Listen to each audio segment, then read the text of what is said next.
Bom, professor, nós iniciamos aqui o nosso trabalho e o nosso tema abordado, né, é cálculo da ampacidade. A nossa equipe é composta por mim, o Felipe Ximenes, a Nayara, o Gabriel e o João Paulo. Aqui nós temos um sumário de tudo que a gente vai apresentar. A gente separou os principais tópicos, né, buscando visar toda a matéria de uma forma mais direcionada. Começo aqui, a gente vai ter uma parte introdutória sobre o conceito da ampacidade. Posteriormente, a gente vai falar sobre os fatores que vêm a influenciar esta minha ampacidade. A gente vai também ter a questão dos critérios técnicos, corrente contínua e corrente alternada. A gente também tem a questão dos cabos subterrâneos, que são um caso isolado à parte. E a gente também vai falar um pouco sobre a NBR 5410, que envolve toda a questão normativa de projetos elétricos em grande maioria. Bom, como introdução aqui do conceito à ampacidade, né? Por assim dizer, a gente pode dizer que a ampacidade é a capacidade de condução que a gente vai ter no nosso fio condutor, sem que ele possa comprometer o nosso isolamento, né? É claro que a gente vai ter várias condições específicas para que a gente possa estipular esses valores de ampacidade, né? Então, a gente tem que fazer toda uma análise térmica de possíveis fatores que venham a influenciar nessa nossa ampacidade. Um deles é a questão do efeito Joule, né?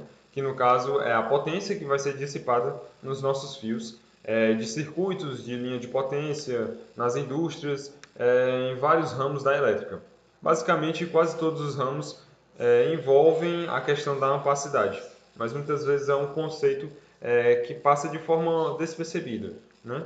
E aí a gente também, com a ampacidade, né, já que a questão é viabilizar uma conservação do nosso isolamento, né, a gente entra na questão de segurança, confiabilidade e a eficiência energética, né, visando que não ter a questão das perdas por fuga, né? Então a gente tenta preservar ao máximo o nosso isolamento. Aqui nós temos uma pergunta bem simples, né? Por que a ampacidade é uma análise térmica? E aí é justamente o que eu vinha dizendo antes na introdução, né? Que é uma análise térmica porque, dependendo das temperaturas exercidas pelo nosso condutor, a gente vai ter uma durabilidade do nosso material isolante. Aqui eu tenho a relação de potência dissipada no nosso fio, que vai ser basicamente a corrente que a gente está mandando por este nosso fio e a resistência atrelada a esse fio, que vai ser dada pelas características resistivas do nosso fio. É, Mais na frente, né, a gente vai abordar os fatores e aí a gente já tem uma súmula de tudo que a gente vai abordar, que no caso é o material e a geometria do condutor, características do isolamento, condições ambientais e métodos de instalação e algumas exigências das normas 5410, né? Pronto, aqui é algo bem sucinto, né, sobre onde é utilizada a ampacidade, onde a gente pode ver a ampacidade. Basicamente, todo condutor que a gente usa uma proteção isolante, né, e a gente tenta preservar essa proteção, é um exemplo de ampacidade. Né? A gente tem quatro exemplos aqui, mas no ramo da elétrica a gente tem muitos, inúmeros. Né? Os exemplos aqui citados são instalações prediais, linhas de potência, redes industriais e cabos subterrâneos. Mas há vários outros ramos que envolvem a ampacidade. Basta que a gente tenha uma condução no fio e que a gente tente preservar algum isolamento, né, que sofra com trocas de calor. Pronto, passando aqui para uma parte mais técnica, a gente vai ter aqui os fatores que influenciam diretamente a nossa ampacidade. E aí entra muito a questão da geração e a dissipação de calor nesses nossos condutores e as interações que ele vai ter com o meio em que ele está situado. Pronto, aqui a gente tem um comparativo técnico, né, que vai basicamente é, deixar tudo mais sucinto na questão da ampacidade. Né? A gente tem características químicas dos nossos materiais. Né? Aqui temos materiais puros, como o cobre e o alumínio, mas podem haver, por exemplo, ligas de alumínio que possuem uma dosagem de alumínio com cobre, ou então alumínio com outros metais ou ametais, para que a gente possa aproveitar outras características desse fio, né? No caso aqui, como a gente está referindo a material condutor, o que a gente está visando é a questão da resistência, né? O cobre, apesar de ele ser mais maleável que o alumínio, tanto que tem a questão da deformação, né? O cobre a gente tem uma deformação maior, mais acentuada, e o alumínio não. A gente já, apesar de ter uma certa deformidade, ele não se deforma tanto como o cobre, né? E outra capacidade que a gente pode ver entre eles é a resistividade, que no caso é o Rho aqui representado. E aí o que acontece? A resistividade ela é diretamente proporcional à resistência elétrica desse meu condutor, né?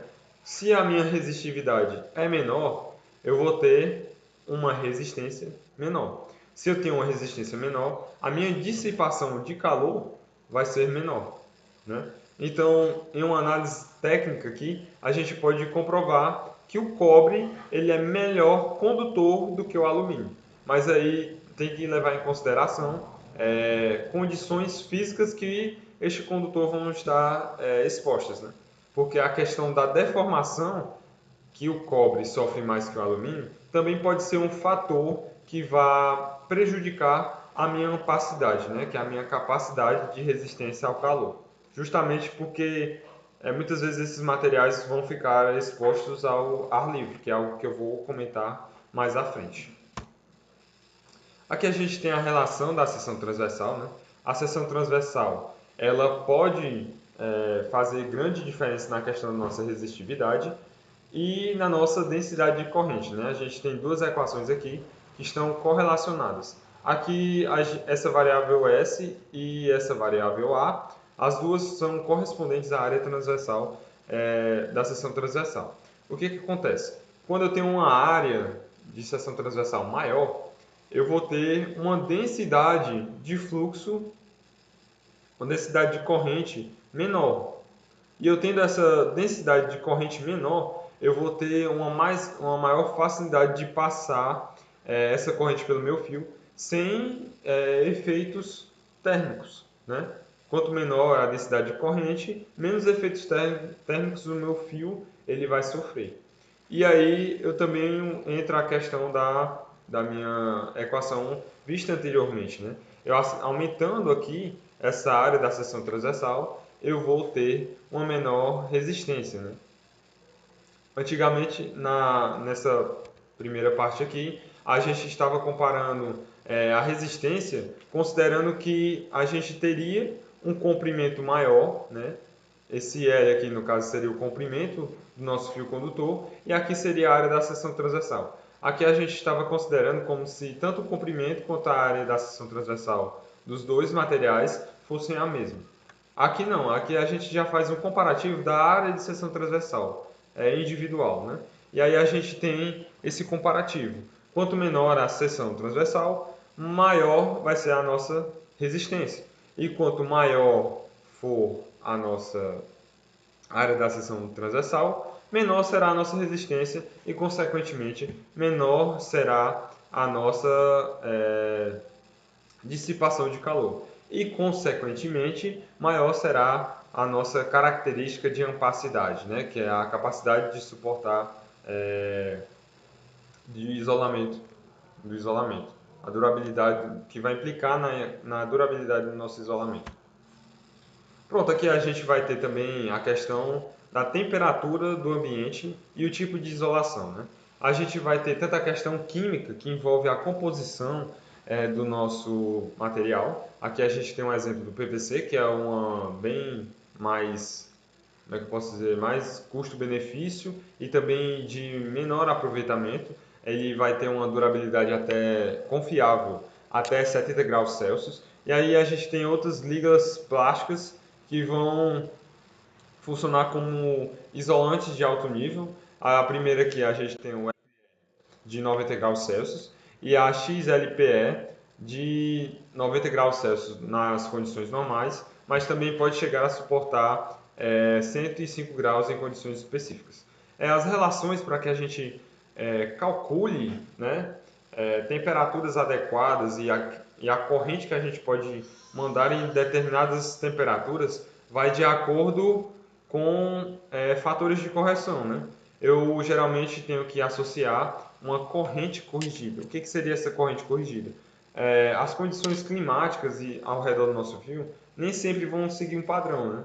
Tem um padrão que é de 30 a 20 graus Celsius ali nesse intervalo, mas nem sempre vai seguir essas condições, né? Então, a NBR 5410 ela fornece padrões e parâmetros tabelados que proporcionam valores especulativos para projetistas, né, que buscam fazer projetos. E aí, geralmente, tem que se basear por essa corrente corrigida, que no caso vai ser a corrente que a gente vai poder passar pelo nosso condutor, sem que a gente tenha prejuízos na nossa ampacidade, né?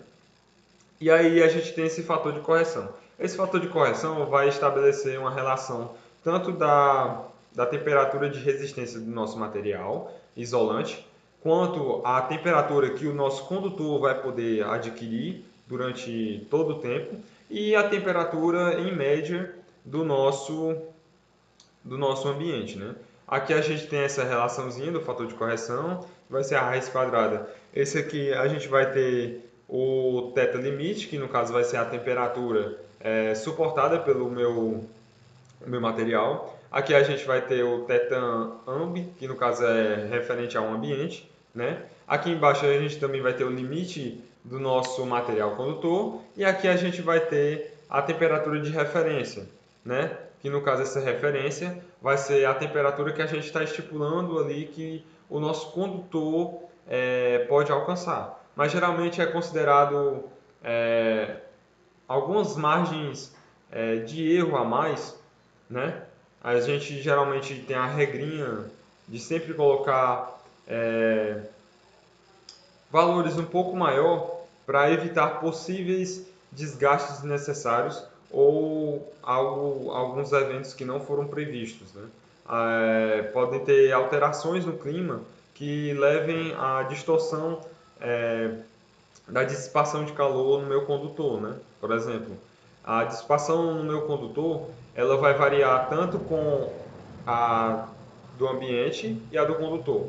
Mesmo que a do meu condutor continue conduzindo a uma mesma temperatura, se a temperatura ambiente ela se elevar, né, o meu isolante que vai estar ali entre as duas temperaturas vai sofrer com isso, né? Então a gente tem que calcular para temperaturas um pouco maiores do que o normal, justamente para garantir uma confiabilidade do nosso sistema e preservar a opacidade. Aqui nós temos, por último, na fase de fatores que influenciam a opacidade, a gente tem dois fatores, que no caso é o método de instalação e o agrupamento de cabos. O agrupamento de cabos ele vai estar atrelado justamente a aumentar a superfície da área, a questão da área transversal do meu conduto. E aí eu aumentando essa área, eu vou ter uma menor densidade de corrente, né, como eu disse anteriormente, mas tem uma aplicação muito, muito importante que é para corrente em alta frequência ou em frequência, né, normal, frequência normal, que no caso vai ser a questão de levar em conta o efeito skin, né? O efeito skin, que vai fazer com que a minha corrente circule ali pela superfície dos meus condutores, né? E aí eu, organizando vários feixes, eu aumento também, além da área da seção transversal, eu vou aumentar também a superfície dos meus condutores, né? Então se torna algo interessante, né? Métodos de instalação. É claro que boas técnicas de aplicação executadas pelo profissional vai ajudar bastante na questão da ampacidade. Uma instalação que a gente não encontra pontos quentes ou outros elementos que possam influenciar termicamente a aplicação desses meus condutores, elas podem ajudar, né? Consequentemente. Às vezes, muitas vezes, a ampacidade ela pode ser influenciada além do seu calor produzido pelo seu condutor, podem ter condutores próximos a ela, né, que vão estar superaquecendo também podem influenciar indiretamente, né, no condutor que a gente está analisando, porque vai ter uma troca de calor. Primeiro, um condutor pode passar para o ambiente e esse ambiente aquecendo, né, muitas vezes pode estar em um eletroduto ou até no aterramento no solo. E aí esse ambiente vai estar em contato também com outro condutor. Então pode gerar um efeito cascata. Algumas aplicações aqui, né? Método de instalação. A gente tem o cabo ao ar livre, que é o mais viável na questão da ampacidade. A gente vai ter um contato ali, a superfície de contato totalmente livre, em contato com o ar, e aí a dissipação de calor vai ter, geralmente, a gente não vai ter um ambiente fechado, né? Vai ser um ambiente mais fluido, né? Porque ar livre, né? Então condiz com o esperado, né? Ventilação. Eletroduto embutido, a gente vai ter várias limitações e aí a norma 5410 vai trazer uma gama de parâmetros para essa instalação, né? A gente tem um espaço específico que a gente pode ocupar dentro do eletroduto, tem a questão do tamanho do eletroduto, a questão da espessura da parede que vai passar esse eletroduto, a quantidade de fios que a gente vai passar por dentro desse eletroduto, a bitola de cada fio, quantos cabos e por aí vai. Então, eletroduto é algo bem específico, né? A gente tem situações bem específicas. E de mesma forma, a gente também vai ter para o aterramento no solo. A gente vai ter, além desses estudos de eletrodutos, né, a gente também vai ter a questão da condutividade térmica do terreno, a gente vai ter a questão da umidade, composição de todos os elementos que vão estar aterrados, né? Muitas vezes esses aterramentos no solo gerados a, são atribuídos a projetos mais caros, então projetos mais complexos vão ter outros tipos de equipamentos, né? E geralmente geram uma análise mais detalhada sobre todo o solo e tudo aquilo que está envolto no solo, né? Bom, sobre o critério térmico da ampacidade, a gente tem que entender que ela é a base física do cálculo da ampacidade em si, porque a ampacidade ela não é só uma aplicação de números ou de fórmulas. Você tem que fazer o estudo físico de tudo que pode influenciar aquele local de aplicação do seu sistema. Ela é a base física do cálculo em si. E esse cálculo serve para que você possa fazer com que os seus condutores, os seus cabos, ele atinjam a sua corrente máxima de admissão, sempre mantendo na faixa de segurança para determinadas aplicações. Então, não é apenas uma aplicação de fórmulas em si ou tabelações, é um critério físico, a análise vai muito além de sua aplicação, é principalmente uma aplicação termodinâmica, né? E tem N fatores que podem interferir nesses tipos de cálculos, nos quais a gente vai se aprofundar mais ao decorrer da apresentação. Bom, e como eu falei, diversos fatores podem influenciar e são diversos parâmetros critérios térmicos que a gente tem que analisar, sendo um deles a temperatura máxima admissível. Então, o interessante é manter o máximo de ampacidade que a gente consegue para uma faixa de segurança. Então, a gente tem que fazer esse estudo. E é isso que a gente quer. Então, tem várias coisas que podem influenciar isso positivamente ou negativamente. Basta a gente observar e fazer esse estudo amplo para que nenhum distúrbio futuro venha a destruir toda a nossa construção, né? A nossa passagem de cabos ou sistemas que a gente está fazendo, né? Outro critério que a gente tem que tomar bastante atenção é a temperatura do ambiente. Então, o mesmo cabo com a mesma quantidade de corrente que vai passar por ele tem desempenhos diferentes de acordo com a temperatura do ambiente que eles são localizados. Então a gente sabe que um cabo que está sendo passado aqui no Ceará, ele não vai ter o mesmo desempenho de um cabo que é passado lá no sul, porque a temperatura ela está diretamente ligada a isso, ela influencia muito. Então, são fatores climáticos, térmicos, que fazem com que os mesmos materiais tenham diferentes resultados porque estão em condições diferentes de temperatura. Assim como a resistência térmica do meio. A dificuldade da dissipação do calor.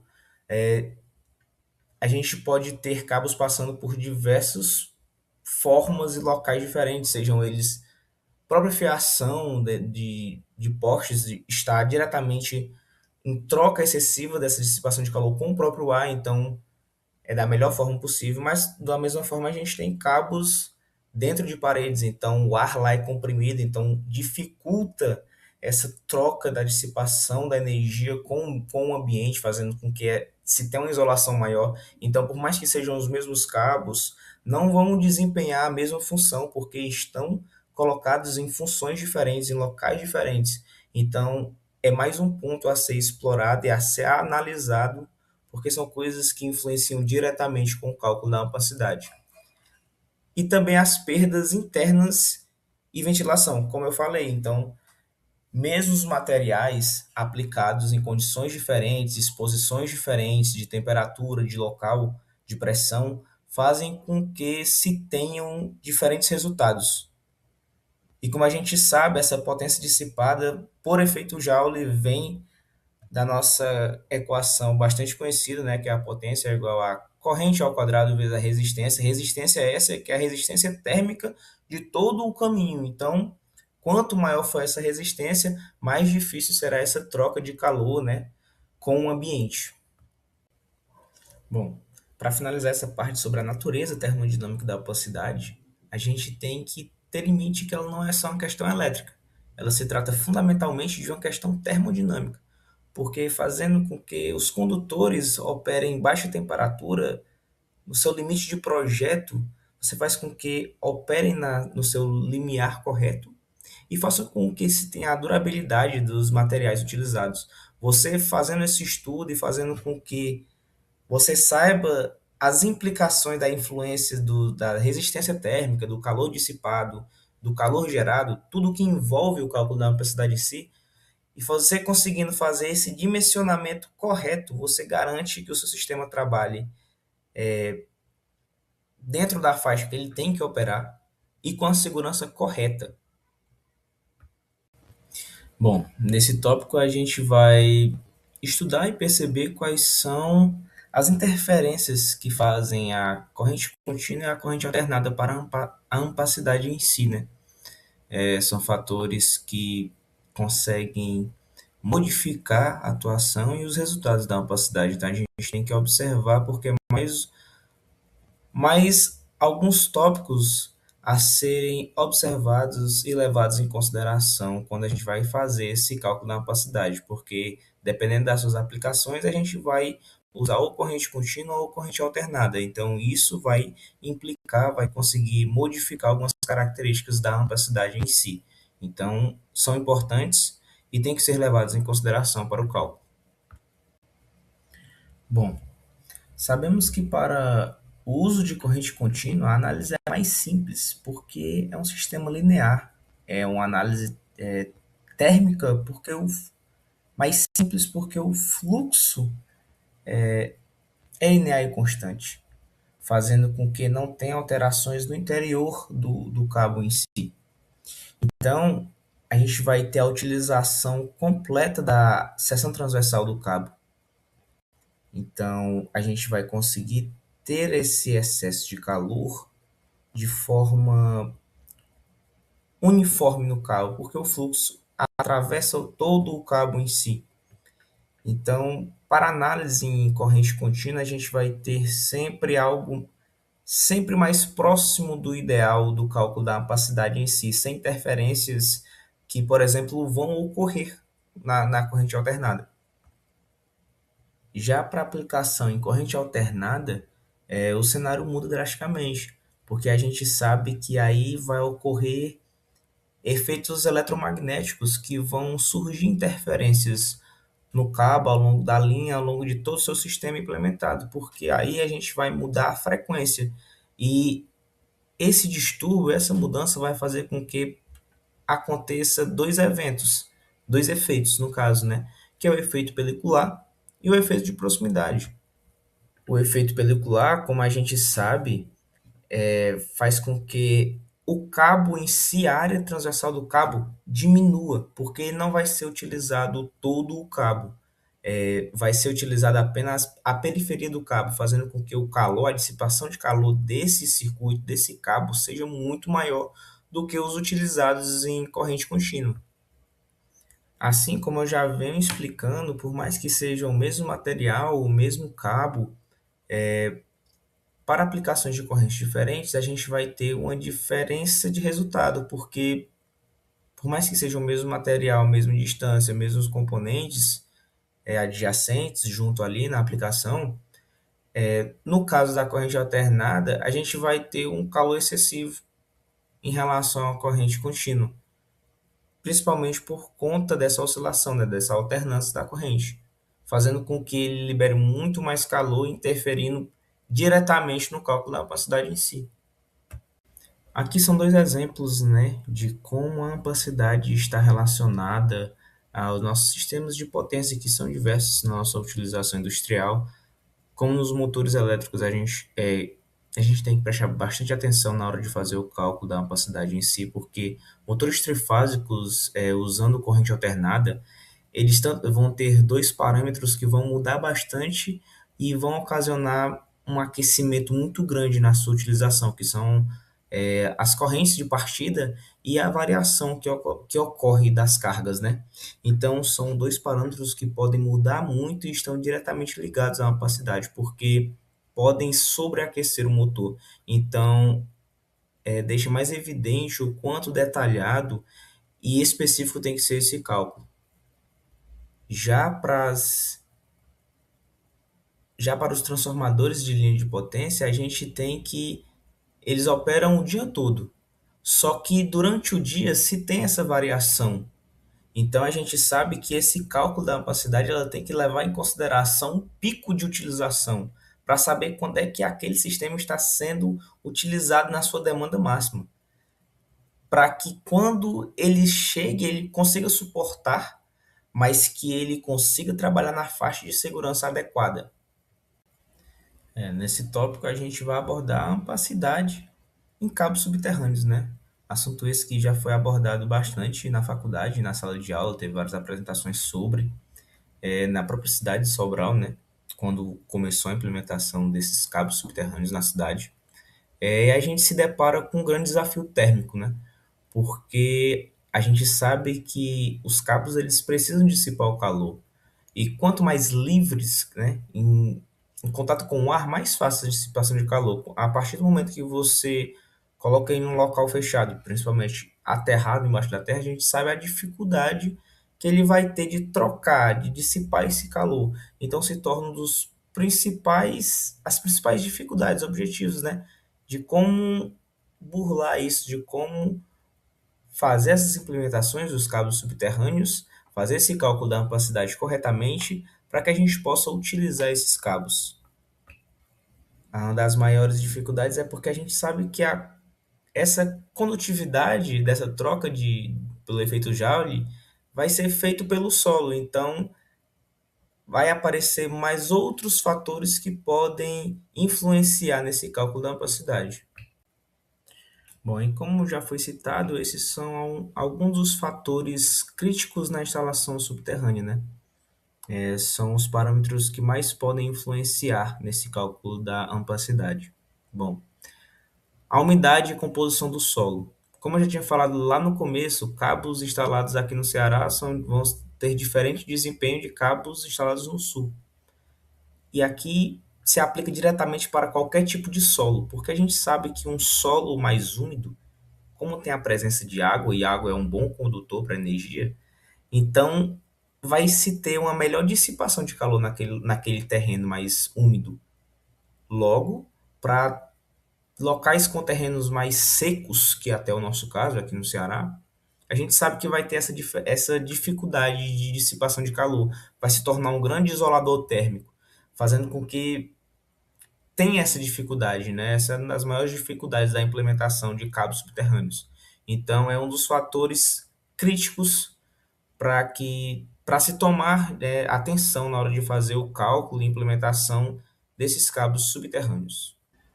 Outro fator crítico que a gente tem que tomar como relevante, né, é a profundidade de instalação. A gente sabe que quanto mais próximo do solo, mais interferências a gente vai ter.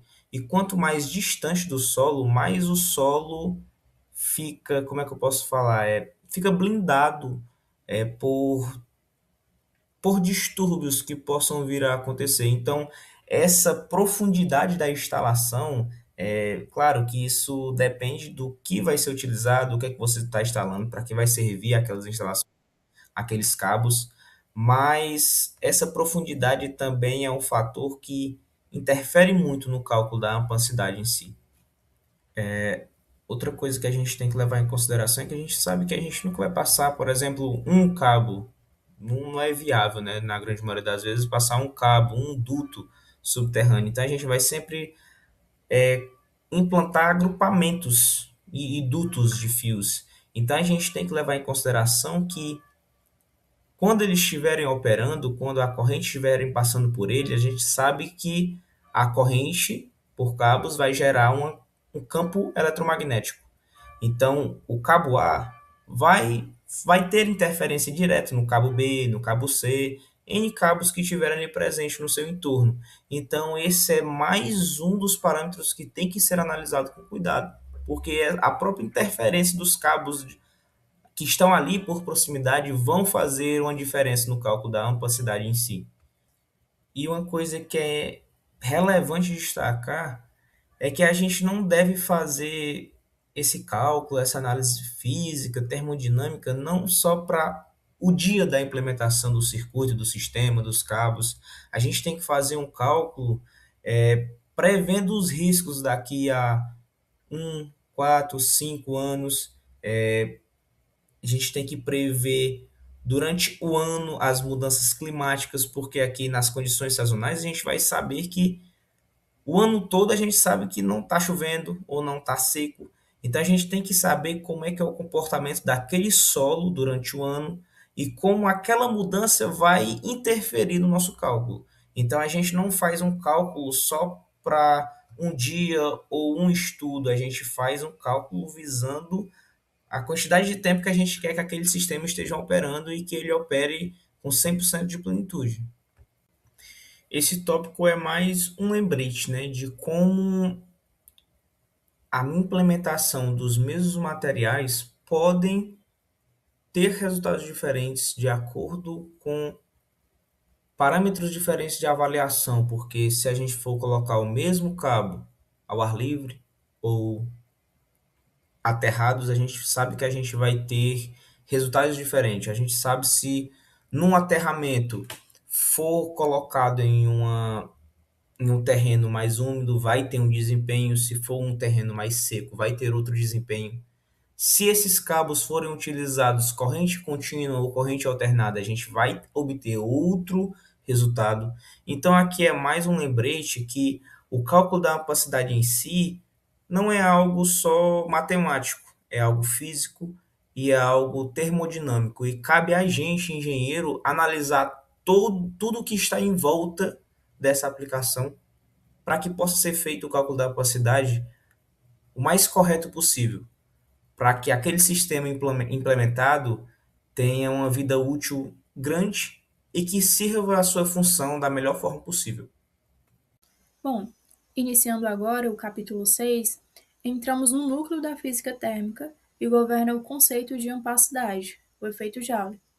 É fundamental compreender que a ampacidade não é apenas uma propriedade geométrica ou uma restrição normativa tabelada. Ela é consequência direta de um balanço de energia. Quando uma corrente elétrica percorre um condutor real, os elétrons em movimento colidem continuamente com os átomos da rede cristalina do material. Essa oposição intrínseca, que quantificamos como resistência elétrica, faz com que uma parcela de energia cinética dos portadores de carga seja inevitavelmente convertida em energia térmica. essa geração interna de calor, que eleva a temperatura do condutor e se consolida como principal mecanismo de aquecimento, que limita fisicamente a capacidade de condução contínua de um cabo, definindo, portanto, o teto da sua ampacidade.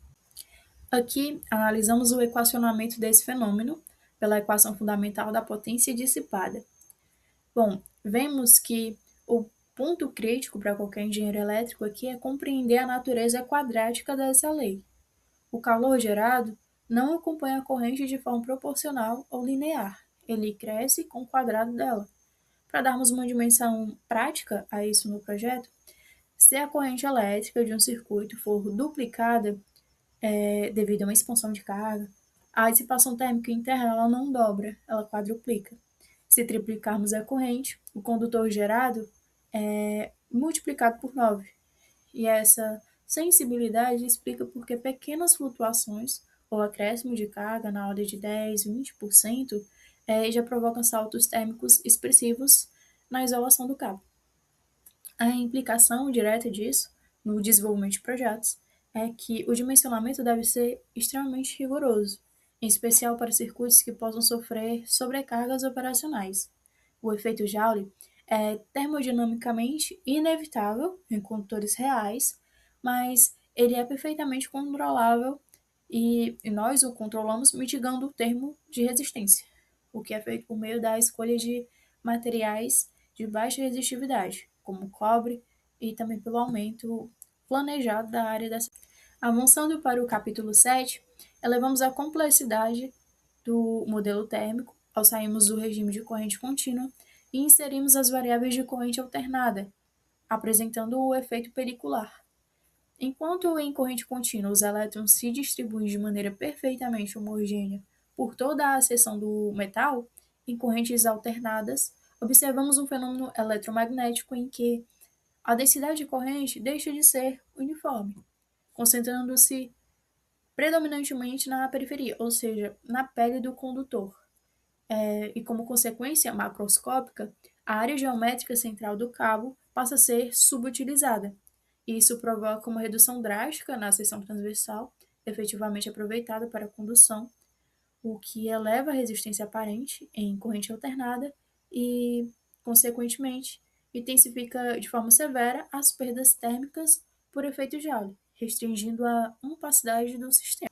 Para entendermos a física por trás do efeito pelicular, precisamos analisar a interação de campos elétricos e magnéticos.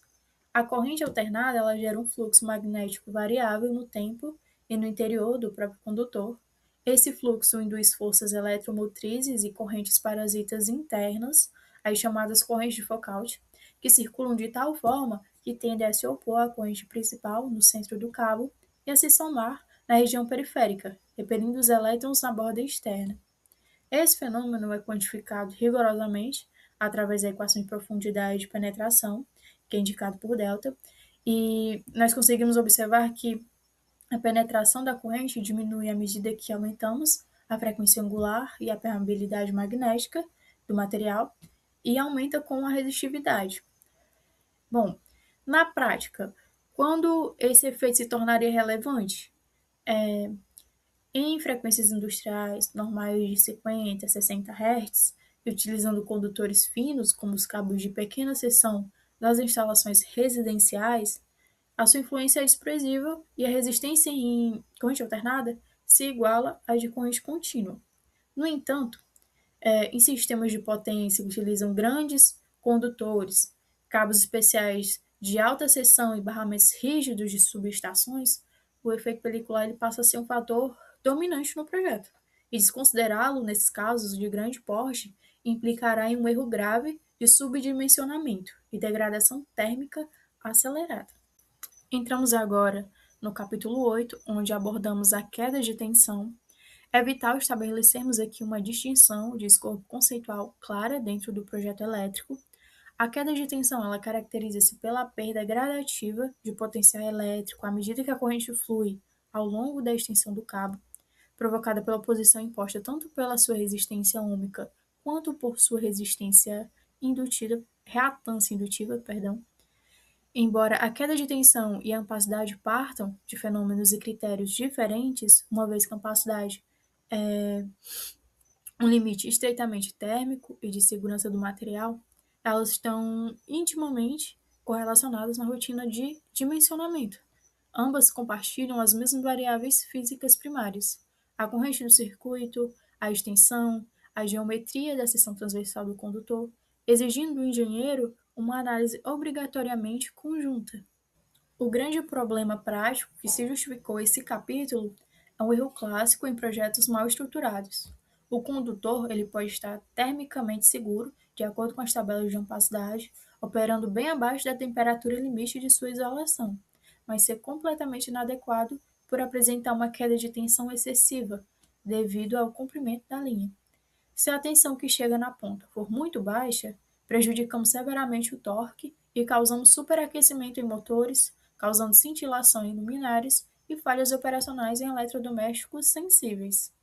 Matematicamente, modelamos essa perda de duas formas. Em corrente contínua, aplicamos a equação linear direta, derivada da segunda lei de Ohm. Contudo, em circuito de corrente alternada, a equação ela se torna fasorial e, obrigatoriamente, engloba a reatância e o comportamento dinâmico da carga através do seu fator de potência. Então, utilizamos os termos de cosseno e seno de φ. Para balizar essa qualidade, a norma NBR 5410 ela impõe limites regulamentares rígidos em circuitos de iluminação. Por exemplo, a queda de tensão máxima permitida é de 4% em relação à tensão nominal.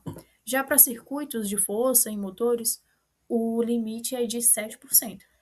Concluímos, portanto, que o papel principal do projetista é realizar um duplo check. Se o critério térmico de ampacidade estipular uma seção de, por exemplo, de 10 mm², mas a distância da carga ela fizer com que a queda de tensão violar os limites normativos, somos tecnicamente obrigados a aumentar a seção para 16, 25 mm². Esse sobredimensionamento ele melhora a capacidade de corrente e reduz a queda de tensão simultaneamente, exigindo uma análise de otimização para equilibrar o custo financeiro, eficiência de condutividade e segurança operacional. Bom, iniciando agora o capítulo 9, a gente vai falar um pouco sobre a densidade de corrente. Nada mais é do que uma proporção entre a quantidade de corrente que está passando no condutor pela área, a bitola desse próprio condutor, desse cabo. Então, se a gente tiver uma corrente muito alta passando por um cabo de uma bitola pequena, a gente vai ter uma densidade de corrente muito alta e a gente quer evitar isso. Por quê? Quando a gente aumenta demais a densidade de corrente em um cabo, a gente também aumenta a temperatura dele, também as perdas por efeito Joule. Qual o principal problema disso? Seriam realmente os pontos de calor, que podem causar danos nos equipamentos e também podem causar incêndios, em alguns casos mais graves. Principalmente se não tiver ali uma isolação adequada, se não tiver feita uma instalação correta desse condutor. Até porque o condutor ele acaba esquentando demais e derrete a isolação. Quando isso acontece, pode acontecer de o fase e o neutro encostarem um no outro e então ocorrer um curto-circuito. E aí a corrente sobe muito mais e acaba tendo um incêndio realmente na residência. Então é muito importante a gente ter uma atenção com essa densidade de corrente, tentando manter ali uma boa proporção entre a corrente que vai estar passando ali naquele circuito e a área, a bitola do cabo. Então, quanto mais a gente aumenta a potência tá instalada, a carga instalada nesse circuito, a gente também vai aumentando o cabo e usa como base para tomar essa decisão de qual cabo utilizar, a gente usa como base as normas NBR 5410, que define todas essas questões. E aí a gente entra aqui no capítulo 10, que é realmente o dimensionamento de acordo com a norma NBR 5410. A gente vai falar um pouco sobre ela, entender como que ela funciona, para qual que ela serve. Então, é uma norma brasileira e é a principal norma que a gente usa nas instalações de baixa tensão, certo? Ela estabelece critérios para escolha e dimensionamento de condutores, proteção, ou seja, os disjuntores ou IDR, contra sobrecorrentes, queda de tensão, as seções mínimas, que é o que eu estava falando da questão da área, a bitola do condutor, e as condições de segurança, certo? Então, eles fizeram estudos, testes, para chegar na conclusão de o que seria ideal e seguro em cada instalação, em cada caso. E a gente vai explorar mais isso nos slides seguintes. Dentro da norma e também dentro de um projeto, quando a gente estiver fazendo realmente um projeto de baixa tensão, de instalação residencial, ou um projeto fotovoltaico que seja, uma instalação trifásica ou monofásica, tudo isso é regido pela norma NBR 5410. Então a gente começa primeiro calculando a corrente de projeto, que é a gente pega a potência, a carga instalada no circuito, e utilizando a tensão que está sendo alimentada, aqueles equipamentos, que aqui no Ceará é 220 entre fase e neutro, mas em outros estados a gente já tem tensões diferentes. Então é importante também levar em consideração qual é a alimentação daquele equipamento, tá? Também tem alguns equipamentos que são trifásicos, então eles têm uma tensão maior, tem 3 condutores de fase, e aí o cálculo de corrente é um pouco diferente. Mas o primeiro passo sempre é calcular a corrente de projeto com base na potência e no tipo de instalação. Depois disso, a gente vai ver as tabelas de ampacidade, que a gente vai olhar como que foi feita a instalação desse condutor, ou como que será feita, já que a gente vai estar trabalhando em um projeto, para poder ver exatamente qual condutor é que a gente vai utilizar.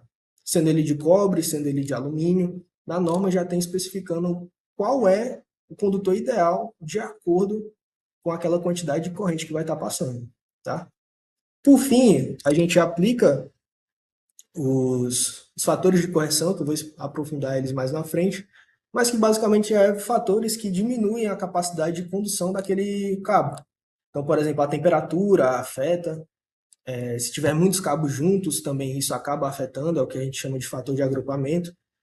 E a gente aplica correções, ou seja, quando a gente tem essas situações que são não ideais, muitos cabos juntos, ou em um ambiente que a temperatura é muito elevada, a gente tende a colocar cabos ainda maiores, mesmo que não apareça se necessário a primeiro momento, mas que eles vão esquentar demais.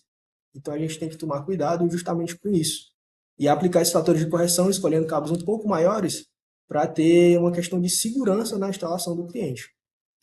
E, por fim, verificar a proteção e a queda de tensão. A proteção, no caso, seriam os disjuntores, o dispositivo que desarma o circuito caso a corrente suba demais ou tenha uma sobrecarga.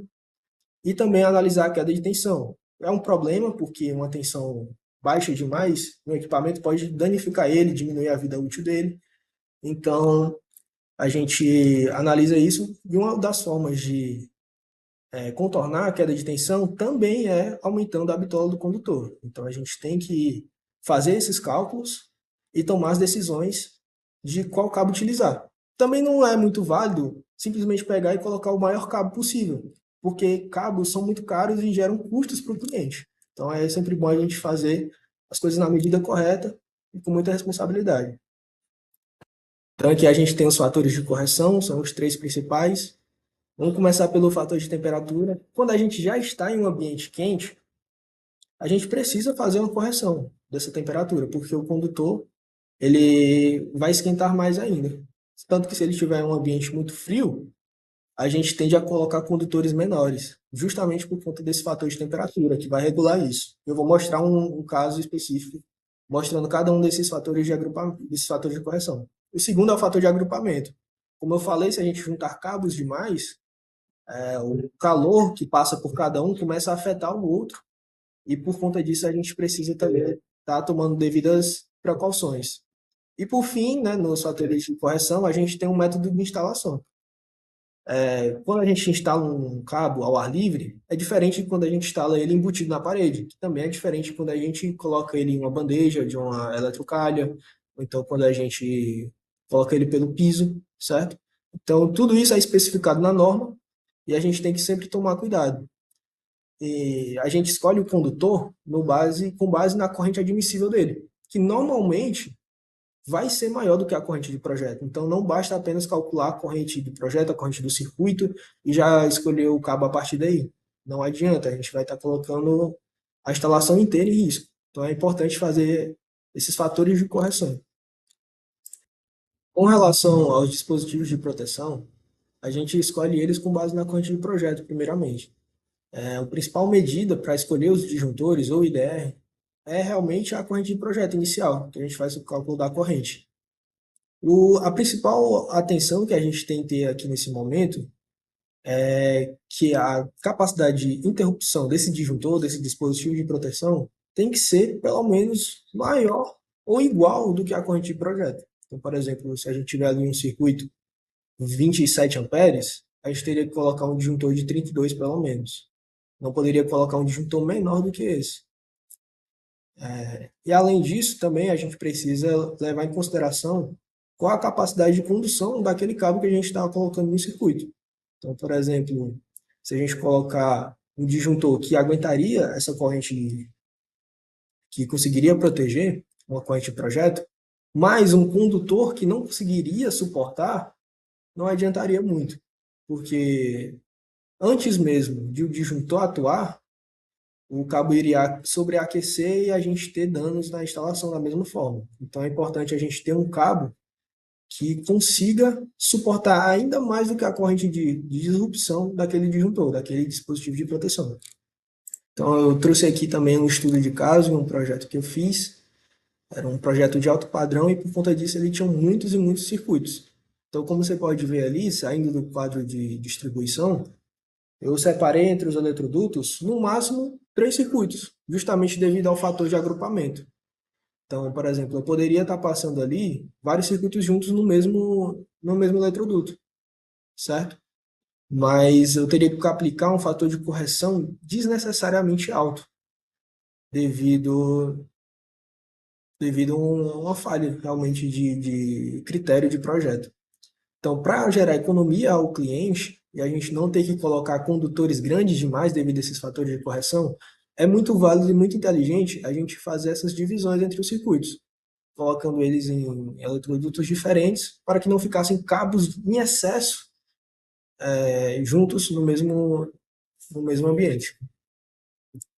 Então, essa é a conclusão do nosso trabalho.